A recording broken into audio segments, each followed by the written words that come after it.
Welcome into Locked On Knicks. Alex Wolfe and Gavin Schall here, and we have an awesome episode for you guys today. I feel like I say that a lot lately, but they keep being awesome. We have one of our favorite returning guests today, PD Webb, who you might know as at Above the Break 3 on Twitter, who writes for Cerebro Sports, which, Gavin, is a company that I can't even begin to explain in layman's terms the amount of cool stuff they're doing with scouting and changing the way that people look at basketball at all levels. And we're talking some draft with PD in this first of a two-part episode. Yeah, we first look at a macro view of the current Knicks young players and what their biggest need is. Then we talk about trading up. Is it worth it? Who should they target if they do? And then finally go over some of the wings that could be available at 11 and their respective strengths and weaknesses and how they fit on the Knicks. I can tell you guys, there's no one better in the world, at least that we have access to. But I'll just say in the world, than PD at doing this stuff. So get ready for a good one. All right now on Locked On Knicks. You are Locked On Knicks, your daily New York Knicks podcast, part of the Locked On Podcast Network, your team every day.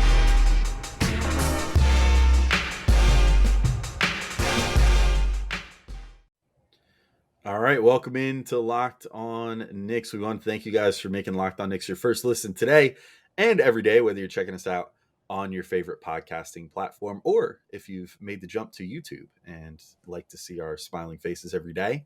We love seeing yours right back. Even though we can't see you through the screen, you can pretend like we're looking back at you. I'm Alex Wolfe. I'm editor-in-chief of Knicks site, The Strickland, which you can find at thestrick.land.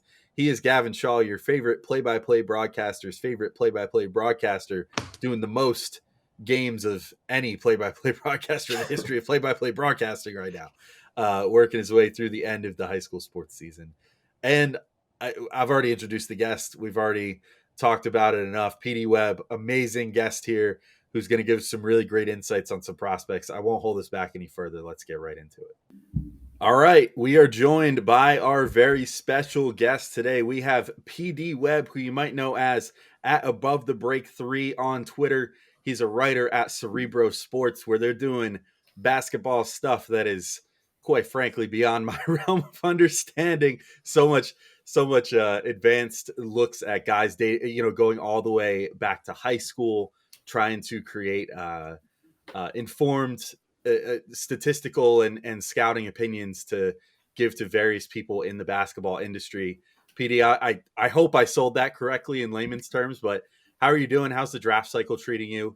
Are you feeling good at this point? Because we were talking before the show that a lot of your work is sort of semi-done at this point. Now it's just sort of like housekeeping up until the draft. But how are you doing, and how's this draft cycle been treating you?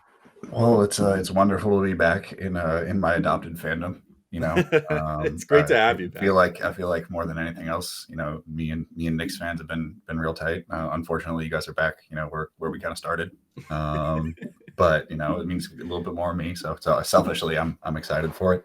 Yeah, you did a wonderful job of I guess describing what we do. For me, I just think of it as giving basketball people tools to help in their process in any way we can. And it can be as complicated or as simple as they go out. But, this cycle is, I think, the flattest cycle that since I've really been deep in this for about half a decade now. And so you have a draft where it's not insane to have the 10th best person, on someone's board be number one on somebody else's. For team fit. So I think that this is a class that's really about where the franchises are, how you evaluate talent, and what your approach is going to be for next year, which is the alpha and omega class in terms of the talent coming in. So you bring up your adopted fandom of the Knicks, and we certainly adopted you as well. We always, especially on our show, we always love having you here and talking basketball with you around draft time. I'm kind of curious what's your, you just mentioned that this draft cycle, maybe more so than the usual, is going to be dependent on how teams view their own young talent, what holes they're looking to fill, that sort of thing, because of the flat nature where maybe you feel a little more confident drafting for fit than just BPA than usual, because of the overall flat nature of the draft after those first few guys. I'm kind of curious what your gauge is on the Knicks' young talent. Obviously, they have Emmanuel Quickley and Obi Toppin that really showed out to end the year.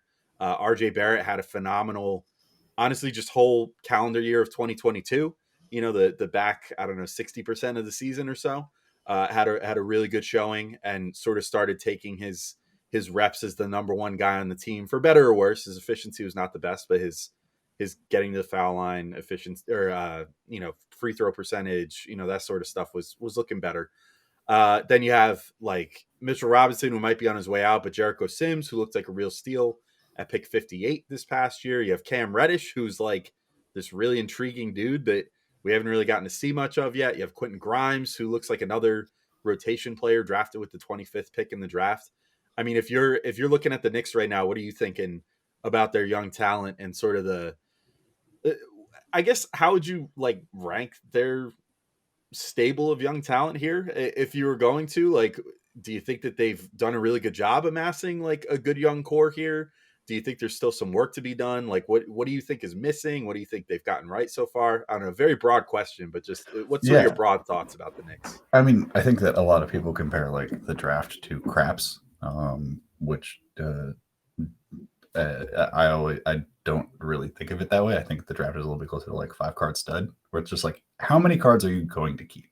And like, are you just going to say hit me? And I think that like most of this Knicks young core is pretty set.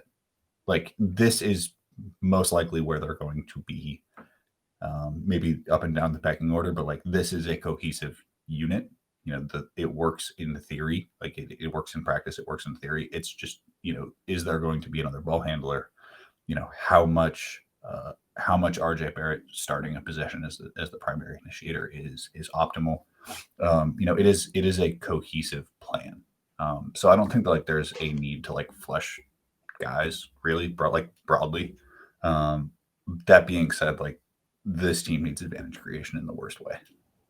Yeah, I think it's kind of rewarding to hear you say that, because I think that's a perspective that Alex and I have had on this podcast, but it's sometimes hard to tell if the Knicks share that opinion, where there is some kind of certainty there that, oh, wait, we do have a real piece in an Emmanuel Quickly. We do have a real piece in an Obi Toppin, and what real piece means, that's up to the person, and there's different levels of that, and whether that's those rotation players going forward or starters going forward or potential stars going forward, who's to say? But I think the idea that the Knicks have like an empty cupboard, and I'm not saying like people who know what they're talking about are putting that out there, but maybe some mainstream folks still have that opinion, is a little ridiculous and outdated. I guess given that, PD, there have been a lot of rumors of late of the Knicks potentially trying to move up in this draft, or at the very least of teams trying to trade down. Sacramento, Indiana, Portland, all mentioned recently. Just from a value proposition perspective and the type of player that you think the Knicks potentially need to round out this young group, do you think it makes sense to trade somewhere in that 4 to 7 range and potentially give up an asset, whether that's a Julius Randle, whether it's a young guy currently on the team,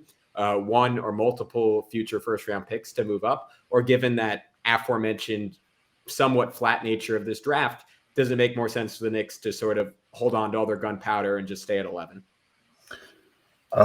So like, good news, bad news. I don't think that like there is a huge difference in terms of players available that like suit the Knicks needs from like 4 until 11.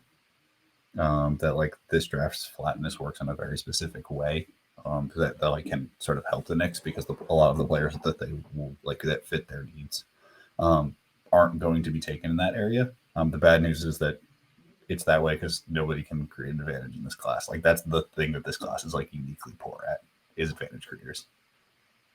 So like, I think that trading up anything that involves picks in the year 2023 should like be a non-starter. Like, because getting a top 10 pick in 23 is like, even the concept of a top 10 pick in 23 is like having a top 5 or a top 4 pick this year.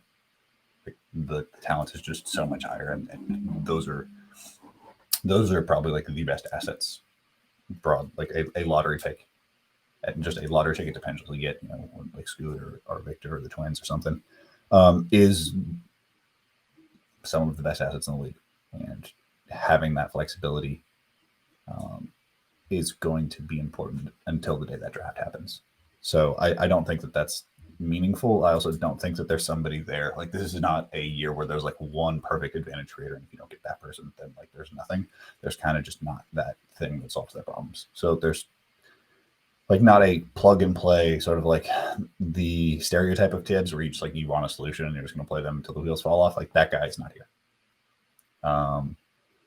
But there are a number of people who could develop into that sort of advantage creator, or another wing who can, work second sides and then letting, this process play out, or maybe, trading Julius to try to find a point guard who can do those things, and just, going for the stocking the stable further to see as people grow. Because like for all of the critiques of Tibbs as and this particular decision-making group of being like old school minded, the players have like gotten better year over year. Like the player development has been very good. So there is a virtue in just having more hands at play there. All right, we'll be right back in with PD Webb talking about some of the best wings that could be potentially available to the Knicks and what advantage creation they could potentially have. You've all learned about that term now, so now you know what we're talking about here. But I got to tell you guys real quick about Built Bars. And I mean, Built Puffs are amazing, and they keep coming out with all these flavors that keep making me go like, oh, dude, I thought I had my favorite, but now there's a new favorite in my life. And now they've done it again. We now have brownie batter puffs. That is a real thing that exists. And I mean, I love brownies, but I always find myself eating like half the batter before I even put the brownies in. I wind up with like really thin brownies most of the time because I eat so much batter. So, it is what it is. It's a 9x9 pan gets small real fast.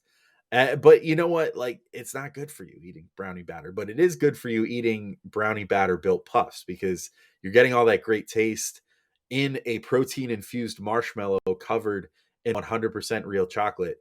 I don't know how better to phrase that for you to buy it, so I won't even bother trying. But I will let you know that unlike real brownie batter, which is full of, I mean, among other things, lots of calories, lots of fat, and also probably raw eggs. So like definitely don't do that. It's not a good idea. Brownie batter puffs have none of that. They have just 140 calories, 17 whole grams of protein, and only 7 grams of sugar. So the perfect pick me up any day, especially after a workout. If you're starting to get active, getting that beach bod, you want to have a brownie batter built puff afterwards to try to recuperate and rebuild those muscles. So if you want to get some for yourself, go to built.com and use promo code LOCKED15 and you can get 15% off your order. Again, use promo code LOCKED15 for 15% off at built.com. Yeah, so it's interesting to say, that there's not a ton of advantage creation. And I guess actually, you know what? Before we get any further, like if you were going to just like layman's term define that for people listening that hear advantage creation and are like, what the hell is that? Like what? Yeah. How would you define that for people that are listening? That yeah, I mean, how do you create how do you get by your guy? Whether that is with attacking closeouts, whether that's off the dribble, whether that is off pick and roll. The idea of advantage creation is just, can you create downhill situations where defenses have to rotate? So, when you think of like John Wall, it takes 5 dudes to keep prime John Wall away from the rim. He's not always going to get directly there. It'll be a kick out before, but a defense has to change its shape because John Wall has the ball in his hands. That is something that this like Knicks team has really struggled for, is that like they just don't get easy shots, especially easy shots at the rim out of self creation or the pushing downhill. Yeah, and I'm totally in agreement there. I think RJ Barrett has shown within the confines of his game to be able to do that to some degree. Same with Emmanuel Quickley, but there isn't that, like, I mean, Quickley sort of does it with his pace and is able to sort of just like slowly but surely, like if John Wall is if prime John Wall is like a bullet out of a gun, like Quickley is like I don't even know, like a skipping stone, like, yeah. And it's also one of the things like that marginal advantage creations. Like if that is nice to have, if he's like the prime, like it's a positive if he's like the number one guy in a second unit, right? Mm-hmm. But if he's the third guy on a first unit, you're in a great place. Like if he can work on third defenders, if he can attack second side actions, if he can, respond to defenses that are rotating towards him in a closeout, now he's really he can, gain basically an extra half step because the defense is coming from a place of having to change shape. So I think that like when I think of this Knicks roster, it's just having one player who can make life a little bit easier for other ones. That's probably the most simple way of saying advantage creation. And there's not really the guy who makes everything easier. And I mean, going back to like the Atlanta series, that was to me like the clearest issue. It wasn't like shots being made, people playing poorly or not poorly. It's just like it feels like a slog, and everybody, will get theirs, but it will never feel simple, and it will never be simple to the point that other people could eat off that simplicity.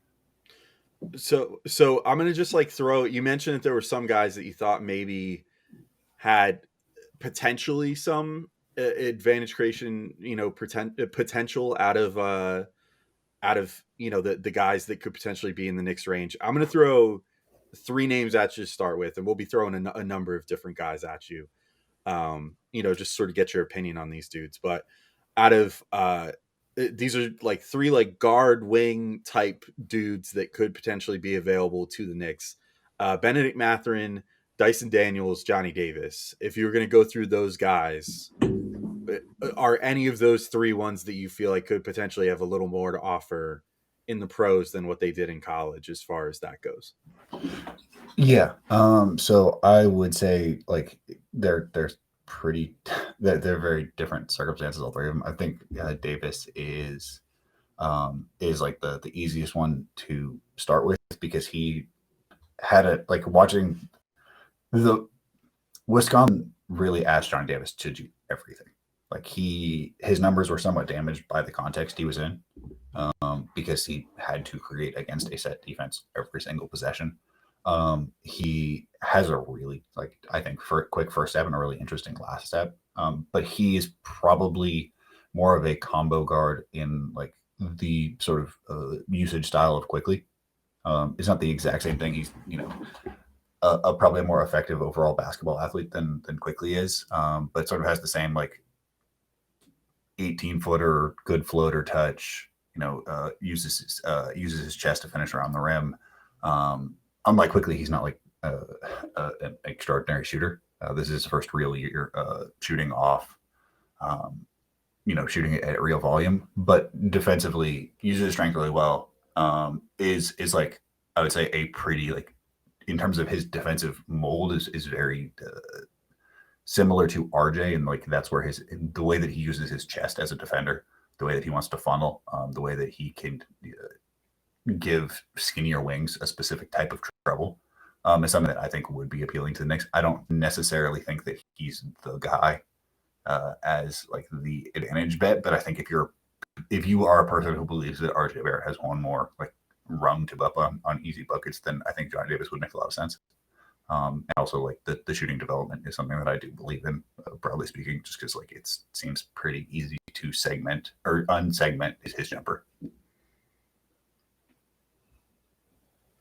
And then in terms of someone like Dyson Daniels, I think where I get caught up with Daniels, and I think I feel almost better about it after what you just said about all the guys who could potentially go ahead of him, and if he were to fall to the Knicks, is that I think, and correct me if I'm wrong on this, I don't think there's a world where he is like that number 1 guy for the Knicks, but he seems like the guy, like if you have that dude, and maybe similar to what you were saying about Johnny Davis, like if RJ Barrett becomes that guy who like is that automatic advantage creator, which is projecting a lot of improvement forward for him, he is an ideal candidate to play off of that. And obviously just gives them, like, they're just also very much, and this is to your point, PD, just one of the least athletic teams in the league. And he presumably provides an injection of that. But how do you think he would do and fit with the current Knicks core? Yeah, I think Dyson is funny positionally, because like he's a connecting, like he's listed as a point guard. He is about like 6'8" in shoes now. He like is a point guard in the same way that like Alex Caruso is kind of a point guard, where it's like you're not looking at them and saying like this is just like John Stockton, but they make quick decisions. They use their motor. They don't really have a ton of usage, and the they have is really specific. I think Dyson doesn't have like the movement skills I would really look for to be like a guy who can like run like spam pick and rolls over and over and over again, because I don't think his flexibility is particularly good. And that could just be a function of him, growing like 4 inches, 5 inches over the last 2 years or so. But he seems to me like a guy who's more likely to be like stridey in sort of the Cam Reddish way than like a guy who is really quick in and out of moves, and it sort of presents a different sort of athleticism than how a lot of the Knicks like ball handlers sort of move. Yeah. So speaking of different types of athleticism, to get to the final guy, which I did like the scouting report on Daniels. He's admittedly probably my favorite guy that could be in the Knicks range, just because I don't know, something about those tall guards the last few years. I've loved them, and not one of them has disappointed me yet. Particularly ones that were either from or played in Australia. But I wanted to ask you too about Mathurin. You talk about athleticism that maybe is on a different level than what some guys on the Knicks have. And I do agree. I think other than like Obi Toppin, which is probably why Obi stands out so much to Knicks fans, and I guess Jericho Sims too. But on the guards and wings, the Knicks do not and have not had a like super explosive dude since like J.R. Smith. I don't know. I mean, and even he like only used it sparingly. He wasn't really looking to dunk all the time and that sort of thing. It was just something he would like bring out every once in a while to get some oohs and ahs. I look at Mathurin and I'm like, I think he might be a next level up, and maybe I'm a little too starry eyed from some of the highlights, like the big poster in the NCAA tournament and stuff, but I look at him and I'm just like, I feel like that's a very athletic dude on a level that some guys on the Knicks aren't. Would you agree with that? And do you think that, he could potentially give them something good in that department for a team that kind of is lacking that like explosive athlete on the wing? All right, guys, we're going to pop back one final time, talk about my favorite wing prospect in this draft, Malaki Branham, and why he could have a little bit more upside as a creator and playmaker than you might think. But first, we got to tell you, if we're talking about bets you could take in the draft, if you want to make some IRL real money bets, there's only one place to do that. It's our partners at BetOnline, as they continue to be the number one source for all your betting needs and sports info. You can find all the latest odds, news and sports developments, including this year's basketball playoffs, Major League Baseball scores, fights, and even next season's NFL futures. BetOnline is your continued source for all your sports wagering information, from live betting to playoffs, esports, and more. So head to the website today or use your mobile device to learn more about the trends and action. Alex, I took that advice seriously. I headed to the website and was like, what odds do I want to bet on? Again, I'm looking at those NBA Finals exact outcomes. I'm still pretty sure the Boston Celtics are going to get through. I'm very sure at this point that the Golden State Warriors are going to get through. So those were the main two I was looking at.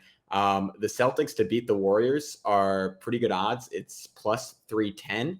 So you can make a lot of money on that. I still think the Celtics are the best team. I'm a little worried that they're just the most tired team, but I'd throw a little money down on that. So remember to head to BetOnline. It's where the game starts. Yeah, I would say he's a good, like, to me, I would say like Johnny Davis is sort of a more variant type of athlete than what Mathurin is, like, relative to where the Knicks are, just because of like the way that his first step works in it. And like Johnny Davis is not like a dude who's putting people on posters left and right. Where like Mathurin, I think, has more of like the finishing athleticism, but like the general movement skill stuff is not like as explosive in and out of moves. I mean, Mathurin is a guy who, like, at a glance, was pretty efficient. I think that one of the things that like stands out to me is he's a guy who like should be in a more compacted role than what he was asked to do in Arizona. I think that there was a want to have him sort of like be a guy who just like was a mega usage creator, and that's not really how his game works. It's taking, Chris Middleton is a heightened example, but the idea of like where Chris Middleton was his first couple of years in the league, where you take the shots that you're good at and you slowly expand outwards from your game. He's not a guy you can just throw a ton of usage at. And I think that he's more of a component decision maker, especially through pick and rolls, than a guy who could just like walk through every single read.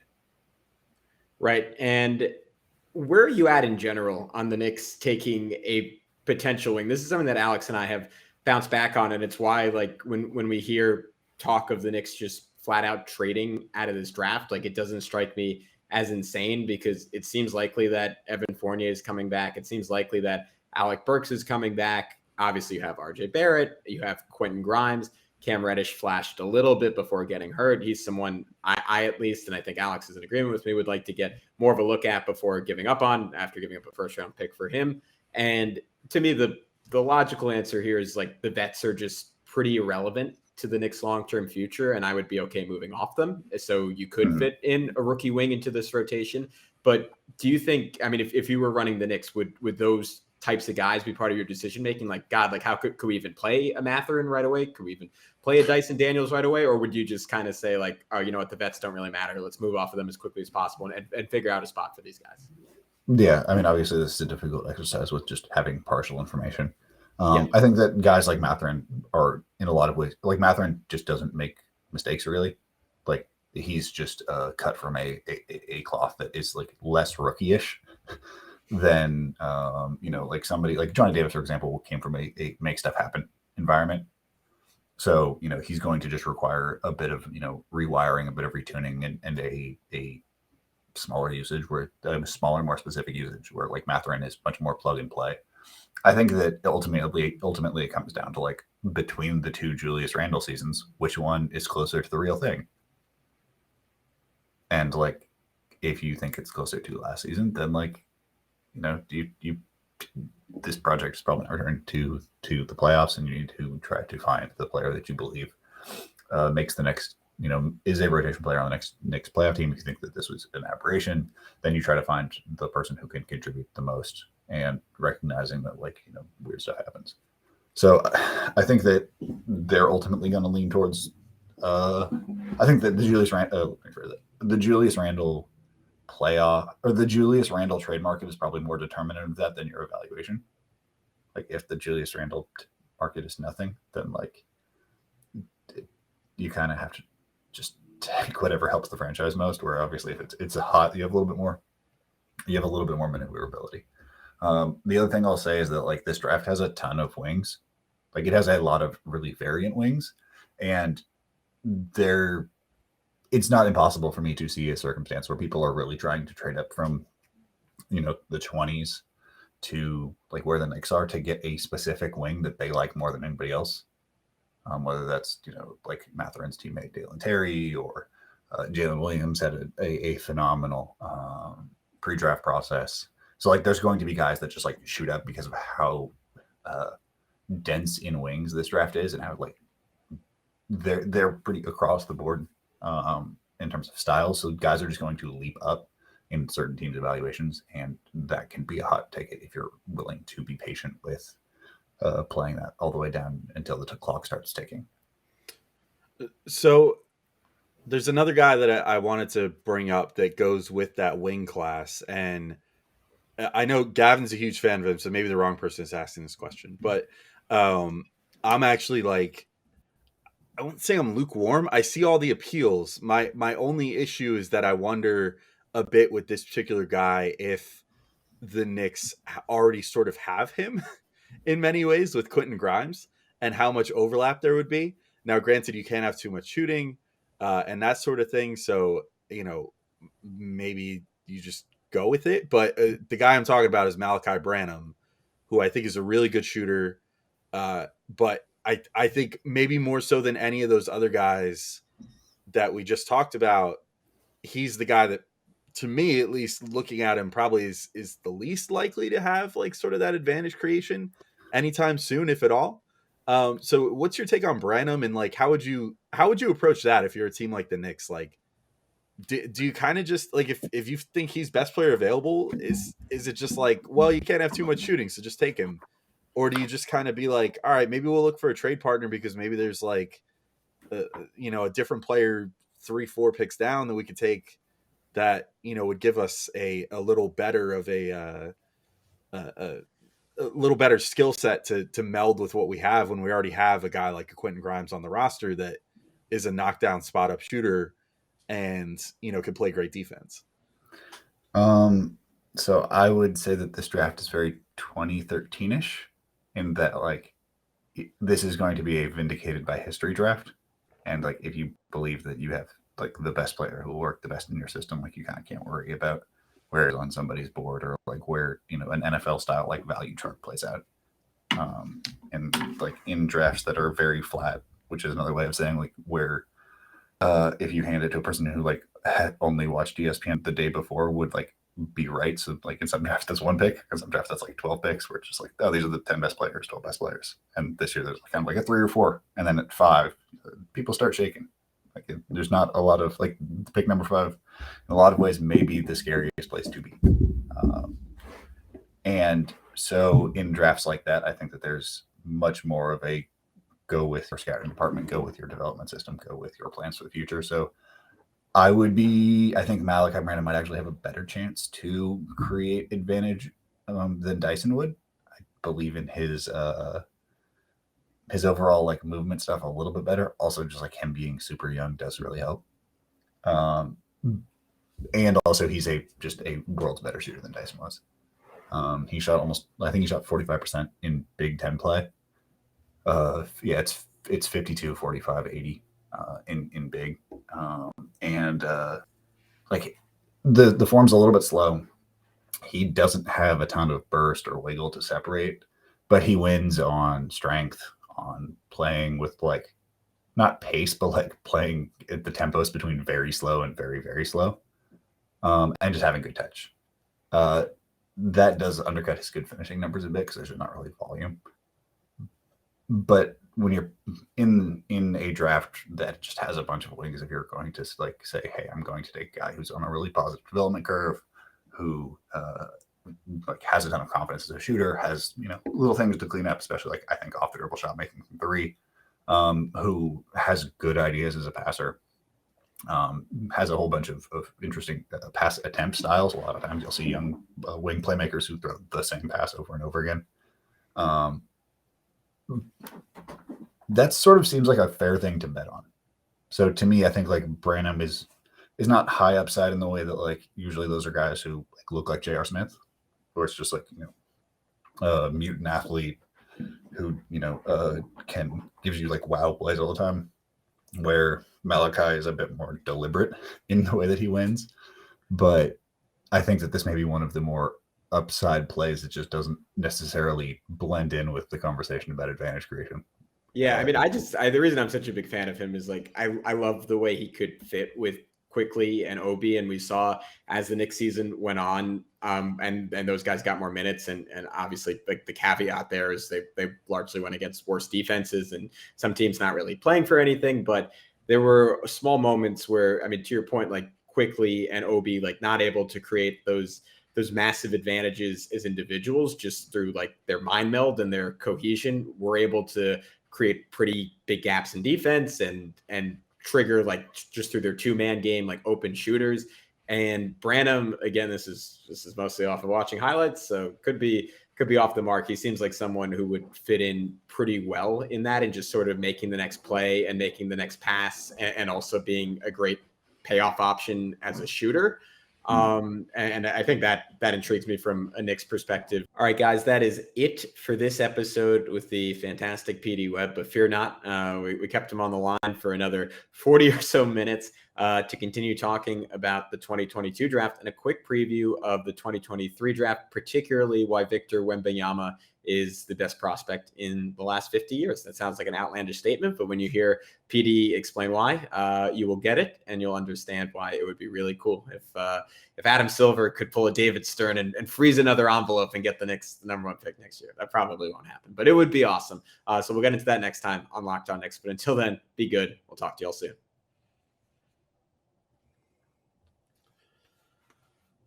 All right, episode 2. What's my ad again? Rock Auto this time? Yeah, I got True Bill. All right.